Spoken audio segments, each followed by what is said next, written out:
So I know you're probably not familiar with this, but well, actually, let me just ask you, like, how familiar are you with magic?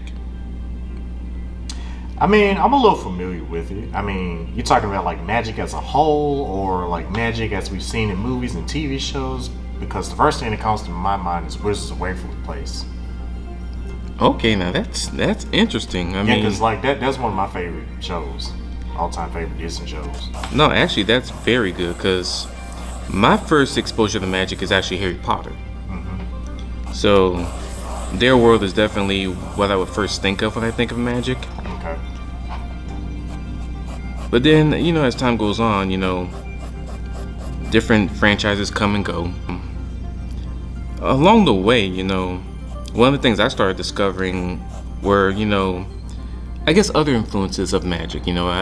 It's not just in like the usual Disney shows or even like other fictional books, I would say.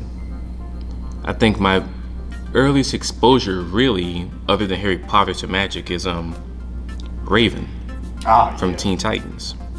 Okay.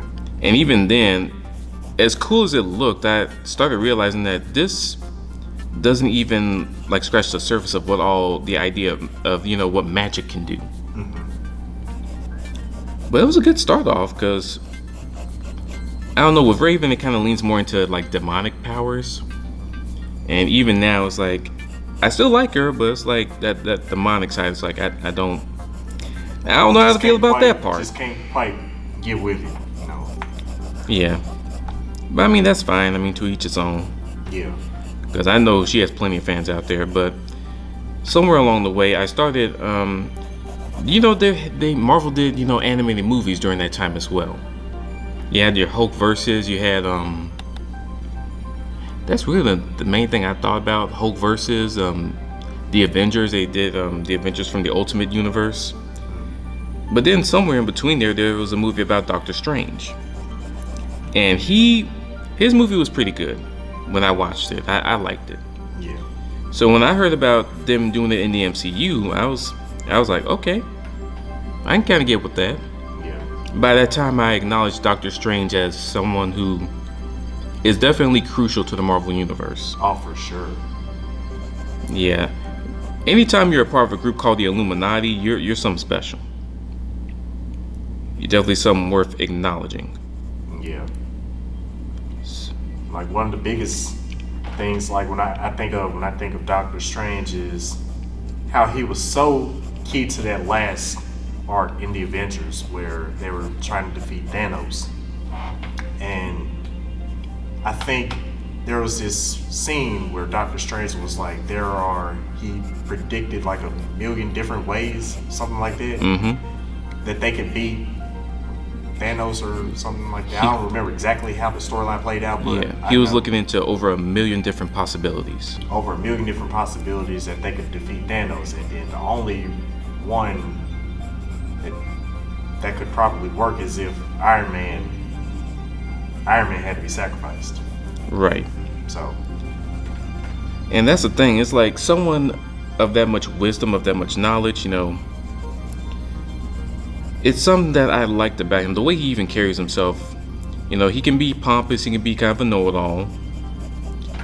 Sometimes you wouldn't think someone like that would make a good hero, but then you look at people like Tony Stark, and it's like, you know what? They make great heroes. And it's those very pompous and very stuck-up attitudes that kind of help you gravitate and relate to their story. And for me, Doctor Strange had one of the greatest, I would say one of the most humbling stories I've seen. yeah, Because we're talking about someone who was a very accomplished doctor. Like, Doctor Strange isn't just some strange name that they gave him. That was an actual, real, he earned that. He has the degrees for it. yeah, he got the credibility to back it up. Mm-hmm. Like if you're gonna be a doctor, you gotta have some proof behind it. Yeah, so he was very accomplished. And then tragedy struck where he couldn't really use his hands anymore. He got into an accident. And as a result, that probably would be heartbreaking if all you knew at that time was you're a great surgeon. And the very things you need or that you use to be successful, you don't have it anymore. Yeah, So it's definitely a world-shattering event that he went through. But considering how he came out on the other side, I actually am glad. It's one of those things where it's like, you're kind of glad things turned out the way it did. Yeah. It could have been so much worse, but he ended up being one of the good guys. Yeah. So as far as him as a magic user, one of the things I like about him is that he introduces the idea of stakes to me. That's one of the first things I thought about when I look at Doctor Strange. And it was a quote from Multiverse of Madness where he talks about the Darkhold, and this was actually one of his variants. And he says something along the lines of, the use of the Darkhold exacts a heavy toll. And anytime I think about that, I'm like, now you know what? That's what makes magic so interesting. Because there has to be consequences to the kind of power that you're summoning. Right. Otherwise, everybody would be godlike. Right. So I kind of like that. And I like that it's implemented more in not just magic, but just in powers in general. When you give a cool ability or a power some kind of consequence, it's like, wow. On one side, it's really cool, it's a good power, and it's very useful. Yeah. You know, I thought about how in have you seen Stranger Things? No, I actually haven't. It's really good. It's really good. And I thought about how 11, who's the main character, every time she would use her abilities, it's like, I think it was like early on, because she was still learning her abilities. Her nose would bleed as a result. Yeah. So like that kind of, like, it's a little small consequence as a result of like overexerting yourself. Exactly. And that's the thing, when it comes to that kind of stuff, it's like, I like that powers have consequences. Because it makes it more dramatic, it adds to the drama. It kind of makes you just go, okay, so if they know this is going to happen, and they're put in this situation where they have to use these abilities, how are they going to overcome this? So there's your drama. There's what that makes it all the more special when they have to get into these fights and these conflicts. I'm actually curious as to how you're going to, introduce consequences to your character's powers as well. Well, that's a good question. Something I've really been thinking about too. So it's something that I like that. For example, you mentioned how 11, she has these special abilities too, but early on you see the side effects of it. Thing is, we see it as a common trope among a lot of telekinetics or a lot of telepaths. Whenever they use their mind abilities, there's some kind of nosebleed, or they're hurt some kind of way, or it shows in some kind of way. One of the vulnerabilities I thought about for example, one of my characters was that, well, whenever he uses telekinesis, instead of just his nose bleeding, how about his eyes become bloodshot? Because I'm thinking, okay, yeah, nosebleed, that's fine and all, but it's like, well, let's go a little bit harder. How much worse can that get? Like, if he decides to continue. Yeah. So and sometimes I kind of look at like certain people that will get so stressed out or overwhelmed that, they start, you kind of see it in their eyes, even their eyes turn red. They start becoming bloodshot, and it's like, or like a blood vessel will pop in their eye, and it's a gruesome thing to see. Yeah. And most people usually carry on like it's no big deal, but I'm thinking, but that would be such a cool side effect of like, this power is not something that can easily be controlled. Like they got to deal with this. And early on, they struggle to contain it. Like, they're not gonna have it all figured out in the beginning.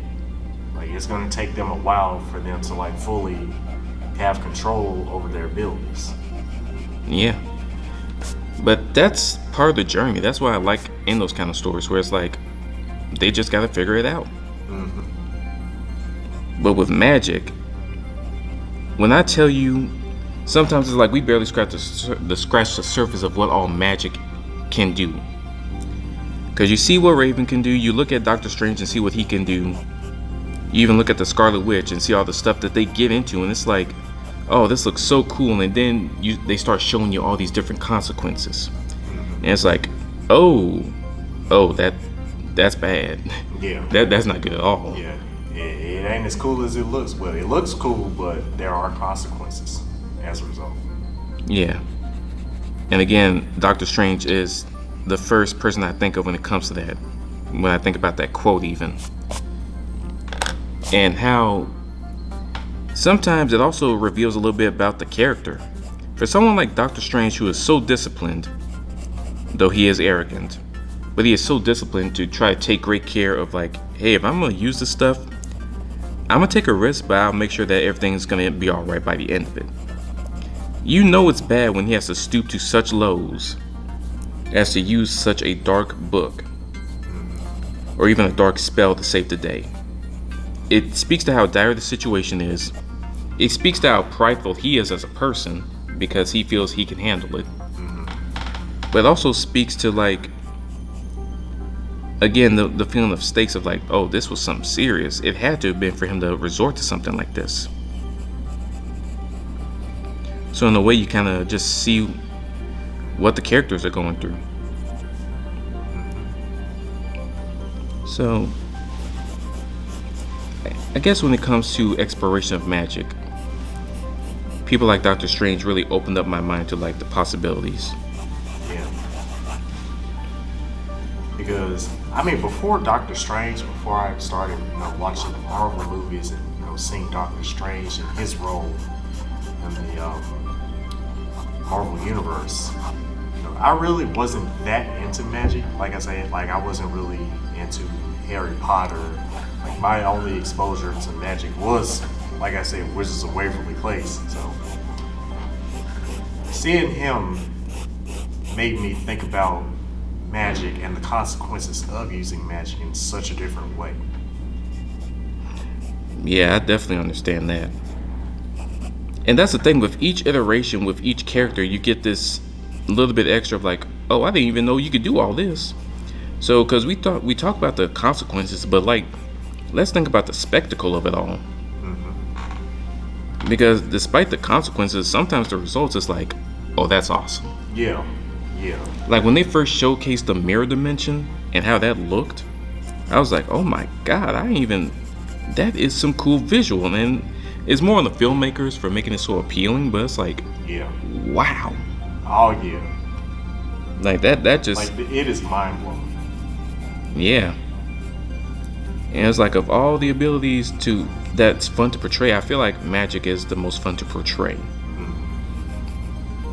I think the hardest thing is just explaining it. Because it's like, there's no real way to explain it. Yeah. And even if you try to explain it, it wouldn't make sense to the average person. Like, you would have to be a practitioner of magic to, like, understand all that goes into it. Yeah. That's why sometimes I love it when they explain stuff, because it kind of gives the magic user cool points for having to explain, okay, these are the risks. And now you're finna watch them demonstrate it. So there's that cool factor of, like, that looks awesome though. Yeah. So they kind of make that kind of stuff look so cool to me. Yeah. All right. Yep, that's Doctor Strange. Yep. Not too bad.